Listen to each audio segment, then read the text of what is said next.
الحمد لله نحمده ونستعينه ونستغفره ونعوذ بالله من شرور أنفسنا وسيئات أعمالنا من يهده الله فلا مضل له ومن يضلله فلا هادي له وأشهد أن لا إله إلا الله وحده لا شريك له وأشهد أن محمدًا عبده ورسوله أرسله بالحق بشيرا ونذيرا يا أيها الذين آمنوا اتقوا الله حق تقاته ولا تموتن إلا وأنتم مسلمون يا أيها الناس اتقوا ربكم الذي خلقكم من نفس واحدة وخلق منها زوجها وبث منهما رجالا كثيرا ونساء واتقوا الله الذي تساءلون به والأرحام إن الله كان عليكم رقيبا يا أيها الذين آمنوا اتقوا الله وقولوا قولا سديدا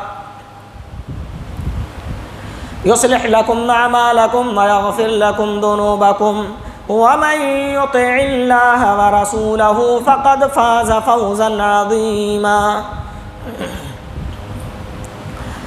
أما بعد فإن خير الحديث كتاب الله وخير الهدي هدي محمد صلى الله عليه وسلم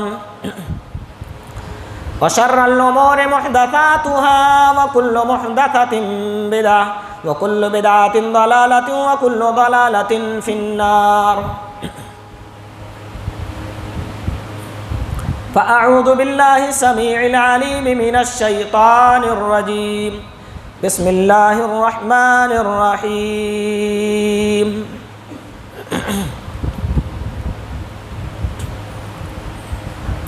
إلا من أتى الله بقلب سليم رب اشرح لي صدري ويسر لي أمري واحلل عقدة من لساني يفقهوا قولي رب زدني علما معزز سامعین و ناظرین، سنگ دلی اور نرم دلی اسباب و علاج کے متعلق آج کا یہ دوسرا خطبہ آپ کے سامنے انشاءاللہ الرحمن پیش کرنے کی سعادت حاصل کریں گے۔ اللہ ہمیں کتاب و سنت کے حوالے سے کہنے اور ہم سب کو اس پر عمل کرنے کی توفیق عطا فرمائے۔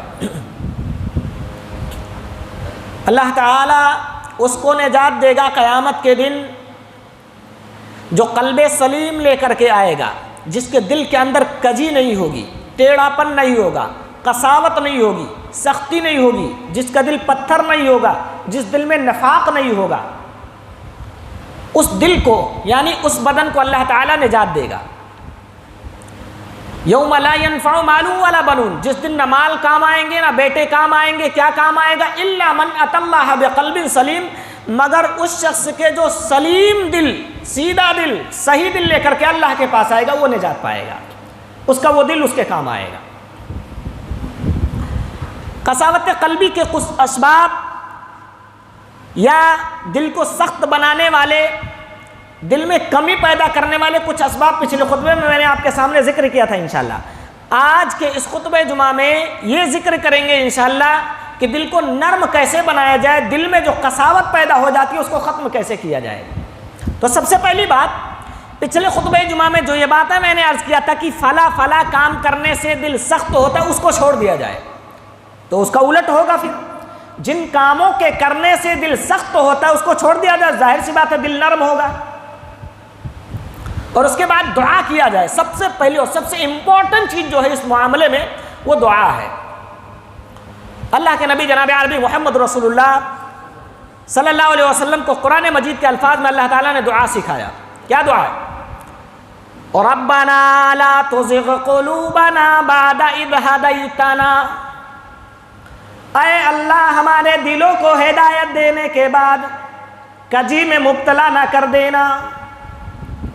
لا تزغ قلوبنا، الہ العالمین ہمارے دلوں کو ہدایت دینے کے بعد ٹیڑھا نہ بنا دینا، اس میں قساوت نہ آ جائے، ہمارا دل سخت نہ ہو جائے، یا ہمارے دلوں کے اندر دنیا طلبی نہ پیدا ہو جائے، ہمارے دلوں کے اندر منافقت نہ پیدا ہو جائے۔ اللہ رب العالمین سے ان لفظوں میں دعا کرتے رہنا چاہیے، کیونکہ اللہ رب العالمین کے دونوں انگلیوں کے ہاتھ میں، اللہ رب العالمین کے ہاتھ میں ہمارے دل ہیں۔ اللہ جس طرح چاہتا اس کو الٹتا پلٹتا، اس کو پھیرتا ہے، جہاں چاہتا اس کو موڑتا ہے۔ آپ نے دیکھا ہوگا کوئی کافر تھا مسلمان بن گیا، کوئی مسلمان تھا مرتد ہو گیا، کوئی نمازی تھا بے نمازی ہو گیا، اور کوئی بے نمازی تھا نمازی ہو گیا۔ پل بھر میں کسی کی کایا پلٹ گئی اور پل بھر میں جو ہے کوئی گمراہی کی طرف چلا گیا۔ یہ آپ نے بارہا اپنے معاشرے میں دیکھا ہوگا، یہ کیسے ہوتا ہے؟ اللہ تعالیٰ جب چاہتا ہے دلوں کو پلٹ دیتا ہے، اس لیے پیارے نبی صلی اللہ علیہ وسلم خود دعا کیا کرتے تھے۔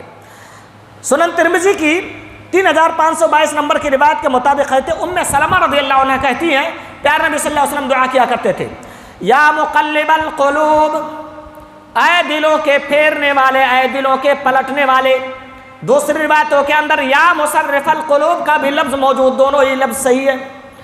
یا مقلب القلوب ثبت قلبی علی دینک، اے الہ العالمین، اے دلوں کے پلٹنے والے، ہمارے دل کو دین پر ثابت قدم رکھنا، دین سے ہمارا دل پھر نہ جائے۔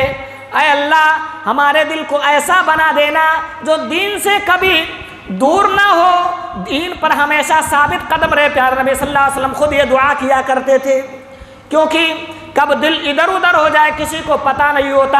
صحابہ کرام رضوان اللہ علیہم اجمعین اس کے بارے میں فکر کیا کرتے تھے۔ جب ان کا دل یاد الہی سے دور ہوتا تھا، جب ان کا دل دین سے تھوڑا سا دور ہو جایا کرتا تھا تو فکر میں مبتلا ہو جایا کرتے تھے، اور آ کے کہتے تھے اے اللہ کے نبی، ہم تو منافق ہو گئے، جو ہمارا دل اب اس طرح نہیں رہا جس طرح آپ کی مجلسوں میں بیٹھ کر ہوا کرتا ہے۔ اے اللہ کے نبی، جب آپ کے پاس ہم بیٹھتے ہیں، آپ جنت اور جہنم کا تذکرہ کر رہے ہوتے ہیں تو ایسا لگتا ہے جیسے جنت اور جہنم اپنی آنکھوں سے دیکھ رہے ہو، اور جب ہم وہاں سے چلے جاتے ہیں، اپنے بیوی بچوں میں مشغول ہو جاتے ہیں، تو پھر وہ کیفیت ہمارے دلوں کے اندر نہیں رہ جاتی ہے جو کیفیت آپ کے مجلس میں بیٹھنے کی وجہ سے ہوتی ہے۔ اس سے ایک مسئلہ اور نکلتا ہے کہ دینی مجالس میں بھی بیٹھ لیا کریں، دلوں میں نرمی پیدا ہوتی ہے۔ کتاب و سنت کے حوالے سے جب باتیں کی جاتی ہیں، قرآن و حدیث کی باتیں بیان کی جائے، دل میں ایک عجیب طرح کی کیفیت اور نرمی پیدا ہو جاتی ہے۔ ہم نے گپ سڑاکی کی مجلسیں خوب سجائی ہوں گی، لیکن دینی مجلسوں کی زینت بن کر کبھی دیکھیں، انشاءاللہ ایمان کی مٹھاس، اس کی لذت آپ محسوس کریں گے۔ پیارے نبی نے فرمایا، او میرے صحابہ، اللہ کی قسم، جس کیفیت کی حالت میں تم ہمارے پاس ہوتے ہو، اگر ہمیشہ ایسے ہی رہو، لصافحتکم الملائکۃ علی فرشکم وطرقکم، تو فرشتے اتر کے تم سے راستوں پر ملاقات کریں گے، مصافحہ کریں گے تم سے، تمہارے بستروں پر آ کر کے تم سے ملاقات کریں گے اور تم سے مصافحہ کریں گے فرشتے۔ دل، اللہ کے نبی جناب عربی محمد رسول اللہ صلی اللہ علیہ وسلم نے کیا کیا باتیں اس تعلق سے بتائیں ہیں جس سے دل نرم ہوتا ہے، آئیے اس تعلق سے ہم دیکھتے ہیں۔ سب سے پہلی بات، دوسری بات، موت اور قبر کو یاد کرتے رہنا چاہیے۔ موت، ترمذی کی 2307 نمبر کی روایت میں اللہ کے نبی صلی اللہ علیہ وسلم نے فرمایا، اکثروا ذکر ہادم اللذات، او لوگو، لذتوں کو توڑ دینے والی چیز کو ہمیشہ یاد کیا کرو۔ دوسری جگہ فرمایا اللہ کے نبی صلی اللہ علیہ وسلم نے قبروں کی زیارت کے متعلق احکام الجنائز میں علامہ البانی رحمۃ اللہ علیہ نے حدیث نمبر 228 کے تحت روایت کو ذکر کیا ہے۔ فرمایا، سنن ابو داؤد وغیرہ کے اندر بھی یہ روایت آپ کو مل جائے گی، او لوگو، کنت نہیتکم عن زیارت القبور فزوروها، میں نے تم کو قبروں کی زیارت سے منع کیا تھا، تم اب اس کی اجازت ہے، اس کی زیارت کیا کرو۔ میں نے جو پہلے منع کیا تھا، ایک مصلحت کے پیش نظر منع کر دیا تھا، لیکن اب پرمیشن دے رہا ہوں، اب تم کو قبروں کی زیارت کرنے کی اجازت ہے۔ جب تم قبر پر جاؤ گے تو تمہیں پتہ چلے گا، یہاں وکیل پڑا، یہاں ڈاکٹر پڑا، یہاں انجینئر پڑا، یہاں قوم کا چودھری اور قوم کا ذمہ دار پڑا ہے، یہاں چھوٹا پڑا، یہاں بڑا پڑا ہوا ہے، یہاں امیر پڑا، یہاں غریب پڑا، سب کو ایک دن یہاں اس قبرستان کے اندر، اس آخری گھر کے اندر پناہ لینا ہے۔ یہ منظر جب تمہارے نگاہوں کے سامنے آئے گا تو تمہارا دل نرم ہو جائے گا، تمہارے دل کے اندر رقت پیدا ہو جائے گی۔ تو دلوں کو نرم کرنے والا ایک عمل یہ ہے کہ قبرستان کی زیارت کیا کرو، ان لوگوں کو بھی کبھی دیکھا کرو جو آپ کی طرح انسان تھے، اس زمین پر چلتے پھرتے تھے، کھاتے پیتے اور دوڑتے تھے، ان کے ہڈیوں میں بھی پاور تھا، لیکن اللہ نے سب کچھ چھین لیا۔ آج وہ اپنے آخری گھر کے اندر اپنے عملوں کی سزا و جزا بھگت رہے ہیں، اس کو پا رہے ہیں۔ یہ تمہارے دلوں کو نرم کرے گا۔ اکثروا ذکر ہادم اللذات یعنی الموت، فرمایا لذتوں کو توڑ دینے والی چیز یعنی موت کو بھی یاد کیا کرو۔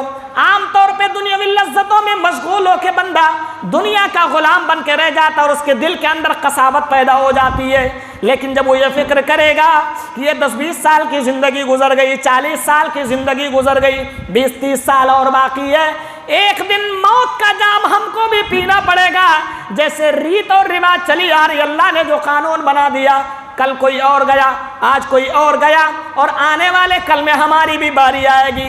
جب یہ فکر کرو گے تو تمہارے دلوں کے اندر نرمی پیدا ہوگی، رقت پیدا ہوگی۔ اس لیے موت کو یاد کرنے کے ساتھ ساتھ قبروں کو بھی ہمیں زیارت کرتے رہنی چاہیے۔ قرآن مجید میں غور کرنا چاہیے۔ اللہ تعالیٰ خود کہتا ہے افلا یتدبرون القرآن، قرآن میں بھی غور کرنے سے انسان کے دل کے اندر نرمی پیدا ہوتی ہے، قساوت جو ہے وہ دور ہوتی ہے۔ افلا یتدبرون القرآن ام علی قلوب اقفالها، یہ لوگ قرآن میں تدبر نہیں کرتے کیا؟ غور نہیں کرتے کیا؟ ان کے دلوں پر مہر لگا ہوا، تالا لگا ہوا ہے۔ اللہ تعالیٰ نے دوسری جگہ فرمایا سورہ یونس کی آیت نمبر 57 میں، یا ایھا الناس قد جاءتکم موعظۃ من ربکم وشفاء لما فی الصدور، اے لوگو تمہارے رب کی جانب سے آ گئی ہے، قد جاءتکم من ربکم، یا ایھا الناس قد جاءتکم موعظۃ من ربکم، تمہارے رب کی طرف سے نصیحت آئی ہے، وشفاء لما فی الصدور، اور تمہارے دلوں میں جو ہے اس کے لیے شفا اللہ رب العالمین کی جانب سے نازل ہوئی ہے، یعنی دلوں میں جو روگ ہے، دلوں میں جو کمی ہے، تمہارے سینوں کے اندر جو کمیاں پیدا ہوئی ہیں، اور سینے کے اندر ہی دل ہوا کرتا ہے، اس کے لیے اللہ تعالیٰ نے قرآن مجید کو شفا بنا کر کے نازل کیا۔ قرآن جب تم پڑھو گے، اس میں آیات الہیہ میں تدبر سے کام لوگے تو تمہارے دلوں کے اندر نرمی پیدا ہو جائے گی۔ اور قرآن میں غور کرنے کا کتنا بڑا مقام ہے میرے بھائیو۔ اللہ تعالیٰ خود کہتا ہے سورۃ الحشر کی آیت نمبر 21 میں، لو انزلنا هذا القرآن على جبل لرأيته خاشعا متصدعا من خشیۃ اللہ، اگر ہم نے اس قرآن کو پہاڑ پر نازل کر دیا ہوتا تو تم دیکھتے قرآن کے نازل کرنے کی وجہ سے اللہ رب العالمین کے خوف سے یہ پہاڑ دبتا ہوا، دھستا ہوا، ریزہ ریزہ ہوتا ہوا اور زمین کے اندر جاتا ہوا چلا جا رہا ہے۔ قرآن کو دھستا ہوا دیکھتے، قرآن کو ریزہ ریزہ ہوتا ہوا دیکھ لیتے تم۔ قرآن مجید میں غور کرو، انشاءاللہ دینوں کے اندر نرمی پیدا ہوگی۔ قرآن اللہ کا وہ معزز کلام ہے، جس کی تاب نہ لا کر پہاڑ بھی ریزہ ریزہ ہو جاتا تو پھر ہمارے دل کیا ہے؟ انشاءاللہ دلوں میں نرمی پیدا ہوگی۔ اور اسی طرح سے گناہ کے بعد توبہ کر لینا چاہیے، کیونکہ گناہ جب انسان کرتا ہے تو دل میلا ہو جاتا ہے، ایک نقطہ پڑتا ہے، دھیرے دھیرے نقطے پڑتے ہیں، پورا دل سیاہ ہو جاتا ہے۔ اگر ایک گناہ ہوا انسان سے، ایک نقطہ پڑا، اللہ کے نبی صلی اللہ علیہ وسلم نے ارشاد فرمایا، سنن ترمذی کی 3334 نمبر کی روایت ہے، کہتے ہیں ان المؤمن اذا اذنب كانت نقطة سوداء في قلبه فان تاب ونزع واستغفر سقل قلبه، اگر اس نے توبہ کر لیا، رجوع کر لیا، گناہوں سے قدم ہٹا لیا، اللہ سے استغفار طلب کر دیا تو دل دھو دیا گیا۔ اور ان گناہوں کی وجہ سے تو ہمارے دل سیاہ ہوتے ہیں اور قساوت یعنی سختی ان کے اندر آتی ہے۔ تو گناہ اگر ہو جائے بندے سے تو جلد ہی توبہ کر لینا چاہیے اور گناہ سے اپنے قدموں کو پیچھے ہٹا لینا چاہیے، انشاءاللہ اس کے دل کے اندر نرمی پیدا ہو جائے گی۔ مسکینوں کا خیال رکھنا اور یتیموں کے سروں پہ ہاتھ رکھنا بھی دل کے قساوت کو دور کرنے کا سبب بنتا ہے۔ چنانچہ حضرت ابو ہریرہ رضی اللہ عنہ اس روایت کے راوی حدیث ہیں، فتح الباری میں حافظ ابن حجر رحمۃ اللہ علیہ نے جلد نمبر 11 صفحہ نمبر 55 میں اس روایت کو ذکر کیا ہے اور یہ صحیح روایت ہے۔ فرماتے ہیں اللہ کے نبی صلی اللہ علیہ وسلم کے پاس ایک صحابی رسول آئے اور انہوں نے شکا یشکو قسوۃ قلبی، اتى النبی صلی اللہ علیہ وسلم رجل یشکو قسوۃ قلبی، ایک صحابی ہے اللہ کے نبی کے پاس شکایت کر رہے تھے میرا دل سخت ہو گیا ہے، کیا کروں میں؟ اللہ کے نبی نے فرمایا اطعم المسکین، مسکین کو کھانا کھلایا کرو۔ جب انہوں نے اللہ کے نبی سے شکایت کیا یا رسول اللہ میرا دل سخت ہو گیا، میں اس کو نرم بنانا چاہتا ہوں، کیا کروں؟ اللہ کے نبی نے فرمایا اطعم المسکین وامسح رأس الیتیم، یتیموں کے سر پہ تم ہاتھ پھیرا کرو اور مسکینوں کو کھانا کھلایا کرو، اس سے تمہارا دل نرم ہو جائے گا، تمہارے دلوں کے اندر جو سختیاں آئی ہیں یہ سختیاں دور ہو جائیں گی۔ جب تم مسکینوں کو بلا کر کھانا کھلاؤ گے اور یتیموں کے سر پہ ہاتھ پھیرو گے تمہارے دل نرم ہو جائیں گے۔ اس لیے یتیموں کے سروں پہ ہاتھ پھیرنا چاہیے، اور اس کی بڑی فضیلت ہے، اس تفصیل میں نہیں جاؤں گا، بس اتنا عرض کروں گا اس سے بڑی فضیلت کیا ہوگی۔ پیارے نبی نے فرمایا یتیم کی کفالت کرنے والا اور میں جنت میں صرف ساتھ نہیں ایسے ہوں گے، پڑوسی ہوگا میرا، میرے ساتھ ہوگا وہ جنت میں۔ اللہ کے نبی صلی اللہ علیہ وسلم نے اتنی بڑی فضیلت دی ہوئی ہے۔ معزز سامعین حضرات، سنگ دلی اور نرم دلی کے متعلق یہ کچھ احادیث کے متعلق باتیں تھیں جو پوائنٹ ٹو پوائنٹ میں نے آپ کے سامنے رکھا ہے۔ ہم یہ جاننے کی کوشش کرتے ہیں کہ سنگ دلی میں نقصان کیا ہوتا ہے۔ جس کا دل پتھر ہو جائے، نرمی نہ ہو اس کے اندر، تو اس کا نقصان کیا ہوتا ہے؟ سب سے پہلا نقصان یہ ہے کہ لوگ اس سے دور ہو جاتے ہیں اور اس کے دل کے اندر بھی فکر نہیں رہتی ہے کہ آیا میرے زبان سے کسی کو تکلیف ہو رہی ہے یا میں کسی کا بھلا کر رہا ہوں، میں جو کر رہا ہوں اس سے کسی کا نقصان ہو رہا ہے یا کسی کا بھلا ہو رہا ہے، میں جو بول رہا ہوں اس سے کوئی روٹتا ہے یا کسی کے دل کو چبھتا ہے، کوئی فرق نہیں پڑتا اس سے، اس لیے لوگ اس سے دور ہو جاتے ہیں۔ اچھے مضبوط سے مضبوط رشتے اس میں کمزور ہو جایا کرتے ہیں۔ ارے دشمن تو بڑا دشمن بنتا ہی، دوست بھی اس کے دشمن بن جایا کرتے ہیں۔ جس کے دل میں سختی آ جاتی ہے، قساوت پیدا ہو جاتی ہے۔ ایک بات بتاتے رہ گئے، قرآن مجید میں تدبر کے تعلق سے ضرور غور کرنا چاہیے۔ کب کس کا دل ایمان کی طرف پھر آئے، غلط کاموں کو چھوڑ دے، کوئی پتہ نہیں ہوتا۔ حضرت فضیل ابن عیاض رحمۃ اللہ علیہ کے متعلق بیان کیا جاتا ہے، جو ہے بہت بڑے اللہ والے گزرے ہیں، اور ان کی لائف جب اٹھا کر کے دیکھیں گے تو ایک ڈاکو تھے۔ کون تھے؟ ایک ڈاکو، ڈاکے ڈالا کرتے تھے، لوگوں کا سامان چوری کیا کرتے تھے۔ چوری کرنے کے لیے ایک مرتبہ کسی کے مکان پر انہوں نے ڈاکہ ڈالنے کے لیے چڑھے۔ جب اس کے مکان پر گئے تو کسی چھت سے آواز آ رہی تھی، قرآن مجید کی تلاوت ہو رہی تھی۔ ان کے کانوں میں جب قرآن مجید کی تلاوت کی آواز آئی تو غور سے سننے لگے۔ اس آیت کریمہ کی تلاوت ہو رہی تھی، أَلَمْ يَعْنِ لِلَّذِينَ آمَنُوا أَن تَخْشَعَ قُلُوبُهُمْ لِذِكْرِ اللَّهِ، کیا ایمان والوں کے لیے اب بھی وہ وقت نہیں آیا کہ اللہ کے ذکر سے ان کے دل لرز اٹھیں؟ ان تخشع قلوبهم لذکر اللہ، اللہ کے ذکر سے نرمی والا وقت ابھی ان کے پاس نہیں آیا۔ فوراً بول پڑے اے اللہ ہمارے پاس وہ وقت ابھی آ گیا۔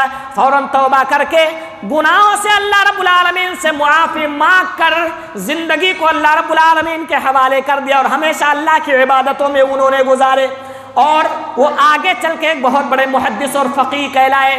بھائیوں، تو قرآن مجید کی ایک آیت نے تدبر پر ان کے دل کی دنیا کو بدل دیا، ان کے دل کے اندر جو سختی تھی وہ دور ہو گئی۔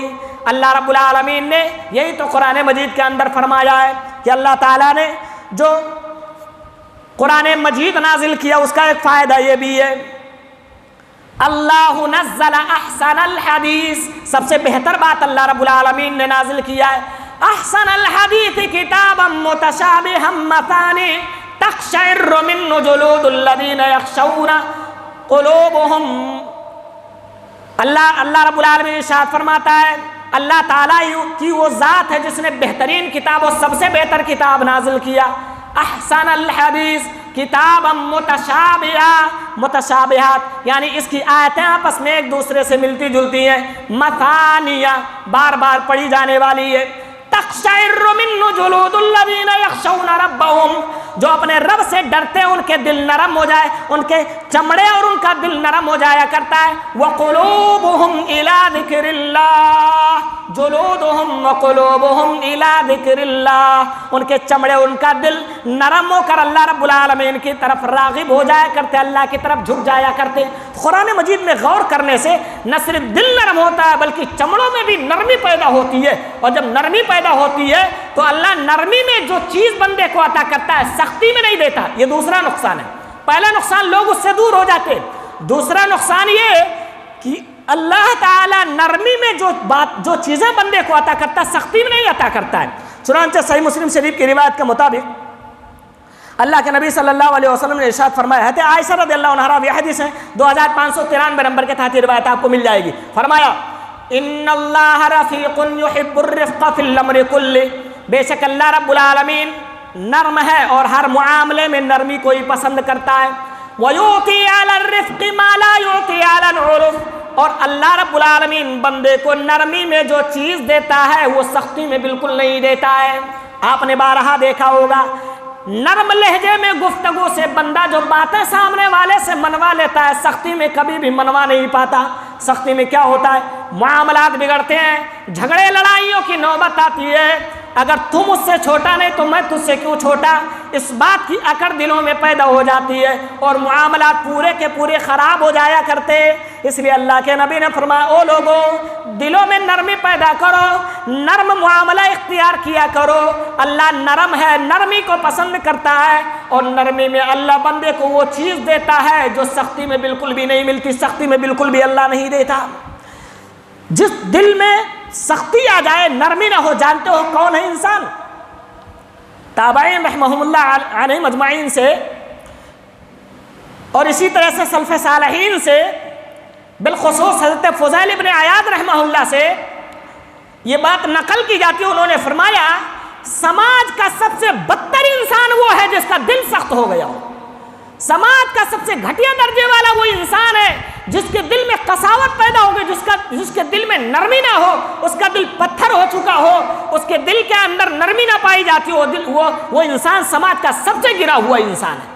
اور جس دل کے اندر نرمی ہوتی ہے اس کا ایک چوتھا فائدہ ہوتا ہے کہ عبادات میں اس کا دل لگتا ہے. اگر دلوں کے اندر نرمی ہے، آپ دیکھتے ہیں بہت سارے ہمارے بھائی آیات الہیہ میں غور کرتے ہیں تو اللہ کی طرف راغب ہوتے ہیں، عبادات میں ان کا دل لگتا ہے. اور جن کے دلوں کے اندر سختی ہوتی ہے، قساوت پائی جاتی ہے، عبادات میں ان کا دل نہیں لگتا ہے، عبادات سے جی چوراتے ہیں. اور یہ منافقوں کی صفت اللہ تعالیٰ نے بیان فرمائی ہے قرآن مجید کے اندر. قاموا کسالی یراؤون الناس وَإِذَا قَامُوا إِلَى الصَّلَاةِ، جب وہ نماز کے لیے کھڑے ہوتے ہیں قاموا کسالی، بہت کتراتے ہوئے، کشمشاتے ہوئے، بہت مشکل سے نماز کے لیے آیا کرتے ہیں. دل میں جب سختی پیدا ہو جائے عبادات سے بندہ دور ہونے لگتا ہے. دلوں میں نرمی آئے، اللہ کے ذکر کی طرف آئے گا، اللہ رب العالمین کی عبادت کی طرف راغب ہوگا. بہت سارے ہمارے بھائی آپ ایسے دیکھیں گے چوراہے پہ بیٹھے ہوئے گپ سڑاکے کر رہے ہیں، گھنٹوں گھنٹوں کی باتیں چل رہی ہیں، اذان ہوئی بھاگ کر کے گھر میں گھس گئے. کوئی ایسا نہ ہو آ کر کے دیکھ لے یہ داڑھی والا یہ مسلمان ہے نماز پڑھنے کے لیے نہیں گیا. اذان ہوتی ہے جیسے شیطان بھاگتا وہ بھی بھاگ جایا کرتے. کہیں ایسا نہ ہو لوگوں کی نظروں میں آ جاؤ یہ نماز نہیں پڑھتا ہے، اور شاید اتنا تیز شیطان بھی نہیں بھاگتا ہوگا جتنا تیز یہ لوگ بھاگتے. تو دلوں کے سخت ہونے سے انسان عبادات سے دور ہو جایا کرتا ہے اور عبادت الہی سے وہ جی چورانے لگتا ہے. لوگ بھی اس سے دور ہو جایا کرتے ہیں. اس کے دلوں میں جو سختی آتی ہے اللہ تعالیٰ کی عطا اور اس کے رحمت سے بھی وہ محروم رہنے لگتا ہے. اسی لیے ہمیں اپنے دلوں کو نرم بنانے کی ہر ممکن کوشش کرنی چاہیے جو کتاب و سنت کے حوالے سے آئی ہوئی ہیں اور پیارے نبی صلی اللہ علیہ وسلم نے جو اس کا طریقہ بتایا ہے. ہر گناہ کو چھوڑنے کی کوشش کرنی چاہیے جن سے ہمارے دلوں میں سختی آتی ہے. اللہ ہم سب کو اس بات کی توفیق عطا فرمائے اور ہمارے جن بھائیوں کے دلوں میں سختی ہے اللہ رب العالمین اس کو نرم بنا دے اور اپنی اطاعت کی طرف انہیں موڑ دے. اللہم ربنا افرغ علینا صبرا وتوفنا مسلمین. ربنا لا تزغ قلوبنا بعد إذ هديتنا وهب لنا من لدنك رحمة إنك أنت الوهاب. وصلى الله تعالى على خير خلقه نبينا محمد وآله وصحبه أجمعين. بارك الله لنا ولكم في القرآن العظيم ونفعنا وإياكم بالآيات والذكر الحكيم إنه تعالى جواد كريم ملك بر رؤوف رحيم.